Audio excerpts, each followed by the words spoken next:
Welcome to Talent X, the Talent Experience podcast featuring authentic conversations on the future of work.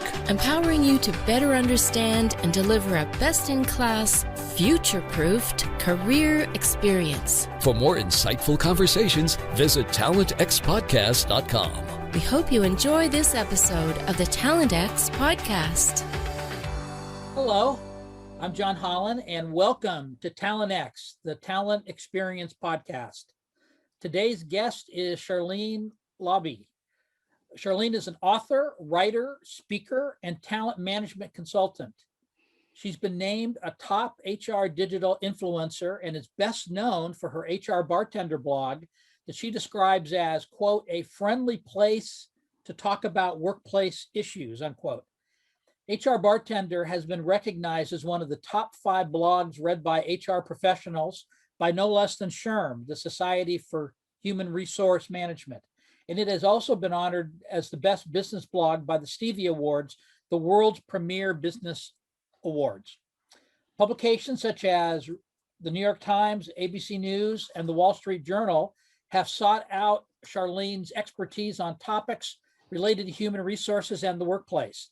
She's also the author of Manager Onboarding, 5 Steps for Setting New Leaders Up for Success, and The Recruiter's Handbook, a complete guide for sourcing, selecting, and engaging the best talent, which are available both on Amazon.com and in the SHRM store. On a side note, Sharlyn says that her personal goal in life is to find the best cheeseburger on the planet, which means she's probably been channeling Jimmy Buffett. So it's hard to top that. So I'll just ask you, Sharlyn, how are things? Things are good. Things are good. I have my health, I have my family, so things are good. You know, given how the times have been the last year or so, that's about as good as it gets, I think. You know, So- it's an exercise in change and adaptability, right? Flexibility and resilience. Yes, exactly. Absolutely. So we have a lot to talk about, and our time on these things is always tight. So let me ask you, how things changed for you in your work as an HR and talent management consultant during the past year?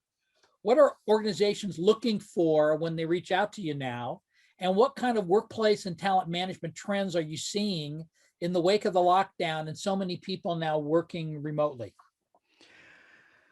It's a great question. I think one of the first things that organizations are talking about is how do we help employees work better remotely? One of the things I like to call it self-management. A lot of times when we're in an office environment, managers might communicate by looking around. I can see you and I remember that I need to tell you something, or I need to brainstorm with somebody, so let me just walk around the corner and go sit in that person's office. And now what you're finding is that organizations are saying, okay, how do we do that in a remote environment? How do employees solve their own problems without anybody around? How do they learn without anybody else around? How do all of those things happen when we are independent or more independent? And so I see a lot of conversation about individual accountability and individual productivity, that whole self-management concept. That's the other thing that I see a lot of organizations talking about right now, is how do we create learning opportunities for people without sacrificing quality? How do we create virtual learning opportunities without sacrificing quality? I think when all of this started a year ago, gosh, it's hard to believe it's been like a year ago. It is. But when all of this started, I think a lot of organizations said, you know what, we're going to be all back together again. So we don't need to think about certain stuff, like how to do a performance appraisal when we haven't seen our employees for the past year, or how do we conduct in-person training. We don't need to think about those things. And now it's been a year, we have to do that stuff. We can't, we just can't simply say, push it off anymore. Well, this sort of leads into, and you touched on this a little bit, something we were talking about earlier, and that's the challenge and difficulty of building a strong workplace culture when so many people are working remotely and the workforce is so widely distributed. How have organizations fared in this regard? Because, I I was a proponent when I worked in a office of the whole trend of managing by walking around, where you talk to people, you are bouncing in. And since I worked mainly as an editor in creative endeavors, um, oftentimes problems got solved when you just popped in to talk to a person about something fairly minor. And then it somehow got you into talking about something else, and it led to maybe some possible solutions to a problem that you had been trying to solve. So are companies right now concerned about how they are building their own internal culture when everyone seems to be working someplace else? Well, I think, and you probably saw this too, a year ago, when all of this started, I think companies made a lot of decisions on the fly. They just decided, this is what we need to do. And I don't criticize a company that made that call. They needed to make a decision that was good for their workforce, and they did that. But now time has passed, and it's interesting because I think that there's a percentage of the business world that's saying we can't, if we don't all get back together and start having an office environment, we're going to dilute our culture. And then I tend to fall into a different camp, and that's the group of people who are saying these changes are now becoming part of our culture. Granted, I think managers and organizations have things that they need to figure out. Um, but I do believe that companies are looking for ways to be more intentional with their actions, setting up those one-on-one meetings, trying to find ways to do virtual fun things and brainstorming. So I think organizations are really trying to evolve their culture as a result of everything that's happened. Is it possible that a company or an organization can have a hybrid model?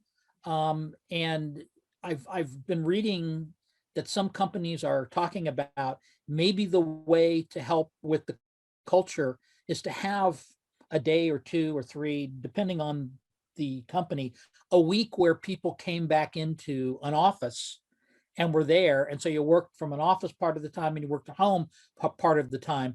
And the office work would be for checking in, seeing a person's eyeballs, talking about things that perhaps aren't as easy or as good to talk about on the phone or through like the email, doing those kinds of things. And frankly, that kind of model like appealed to me.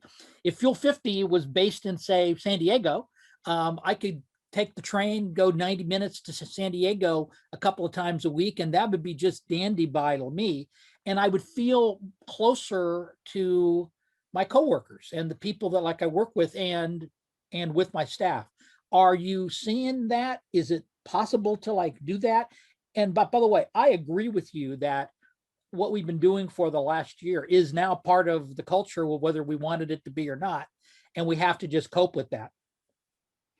And I agree with you that there will be moments in time where employees will want to connect in person, and the hybrid model is being talked about a lot. I used to work for a consulting company, and this was, many years ago, but I worked for a consulting company where none of us really had an office per se, that we would come in to space. And let's say, for example, you and I were working on a project together.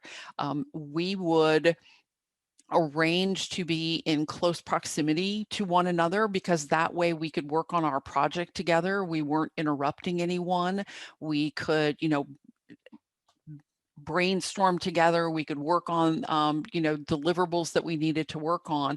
And the next day, maybe I needed to work with someone else in the office. And so the next day, if I came in, I would work with someone else. And maybe you didn't need to come into the office, so you would not show up. But it's the idea that office space is used a little bit differently. And I'm hearing organizations talk about, think of it like reserving a space.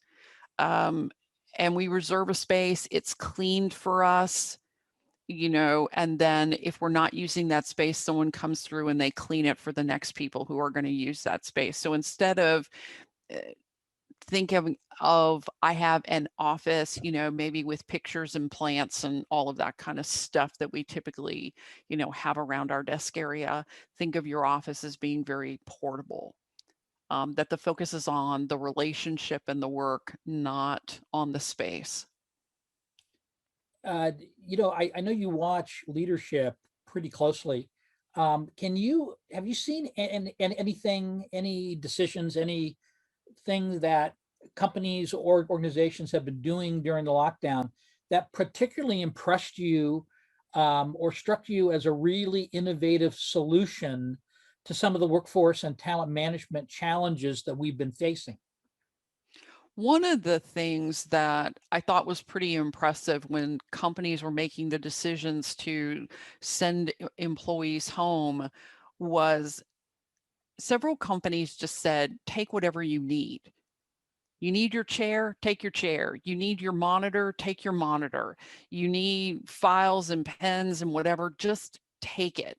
There wasn't a, oh, we need to worry about the inventory or, that kind of stuff. It was take whatever you need in order to be productive. And I think that's awesome. The second thing that I've noticed is, and you've probably seen this too, a lot of organizations that have funds dedicated to the office experience. We're going to have baristas in the office, and we're going to have free food and those kinds of things. They've taken those funds and said, we're going to send pizzas to everybody's house, or we're going to send gift cards to everyone and say, have lunch on us today, get it delivered, that kind of thing, to help employees feel a little bit like the company remembered them and some of the things that are going on. Uh, you know, if you work from home, you're used to having all your meals at home. And, you work from home, you have breakfast, lunch, and Yes. dinner at home. If you work in an office environment, you might have breakfast at home, but you're used to grabbing a coffee outside of the office. You're used to having lunch out. And so I think that some organizations said, let's try to do something nice and special for employees. Well, and the thing that I like about that is the unexpected nature of it, because my experience has been, employees really love it when they get caught off guard a little bit and you do something nice for them that they didn't see coming. Um, I think so much of us, what we do, how we judge things runs on our expectations. And it's when you have no expectations at all and something nice comes your way that you're really pleasantly surprised and pleased. And that's a real morale builder. And you want to build a culture that helps a little bit. That is one way to do it. And I used to work in the hotel industry, and one of the things that we did all the time was thank families for sharing employees with us. And I could see this as being a perfect time to, you know, send dinner to somebody's house and say, hey, we just want to let you know that we're thinking about you and your family, and we hope you're safe and we hope you're well. Awesome. That is just fantastic. Well, the whole irony to me about this work at home, I can remember as far back as 20 years ago talking to a CEO or a boss about working at home part of the time and getting it routinely rejected. And then suddenly everybody's scrambling to do it, and all the objections they had I heard for 20 years suddenly are moot because you had to do it. You're absolutely right. A lot of organizations that did not think the remote work model was going to be feasible are now stepping back and saying, you know what? This really is very feasible, and employees are doing a great job. So do you get much in the way of companies reaching out to you to talk about, maybe have you work on things having to do with employee morale during all of this? One of the big areas that organizations are focused on is helping managers manage. You mentioned it. A lot of times managers are used to managing employees that they see all the time. Now we're talking about an environment where I don't see an employee. I manage them not based on time, but I manage them based on results. That means having more intentional conversations about what expectations are, what the deliverable is going to look like, making sure that employees feel like they can reach out to their manager if they run into any obstacles along the way. So helping managers manage in this kind of environment is important. I also think, and I could be really wrong about this, but I think that there are a lot of managers who, when you think about the fundamentals of management, they spend a lot of time in meetings running their departments, and they're not doing that now. So what kinds of things, what kind of direction do we need to give to our managers so that they're staying not just managing everyone else, but that they are feeling, well-being, and they're not stressed out. Managers are working from home too, and they have all of the same challenges that we talk about employees having, right? Right. They have, kids that might be partially being homeschooled, and they're working at home with other members, or maybe they have a caregiving responsibility. And so we have to view our managers not only as the people who are taking care of our employees, but we have to view managers as employees, and they need that same kind of direction and coaching so that they can be successful. That is a great observation, and I wish we had more time to talk about it. But as I said at the start, we run out of time real quick. So one last question. Here at the TalentX podcast, we wholeheartedly believe that everyone should have a job that they love, one they're passionate about. So Sharlyn, what do you love about what you do? I love that it's always changing and evolving. I'll a personal confession to make here. I have a very low tolerance for boredom. So the fact that you look around you and the work is always changing and growing and expanding and evolving is very exciting to me. Well, my guess is that you experienced a lot of that during this past year. Well, thank you, Sharlyn, for chatting. This has been wonderful. We really appreciate you being here, and we'll have to have you back again at some point. Well, thank you for having me. It was my pleasure. So for the Fuel 50 TalentX podcast, this is John Hollon. Thanks for listening. Thanks for listening to this episode of the TalentX podcast. For more talent experience and future of work conversations, visit talentxpodcast.com. Follow us on Twitter at TalentX Podcast. Or join the conversation with #TalentX Podcast on Facebook, Instagram, LinkedIn, or Twitter. TalentX, the Talent Experience Podcast, was brought to you by the fabulous Fuelies at Fuel 50.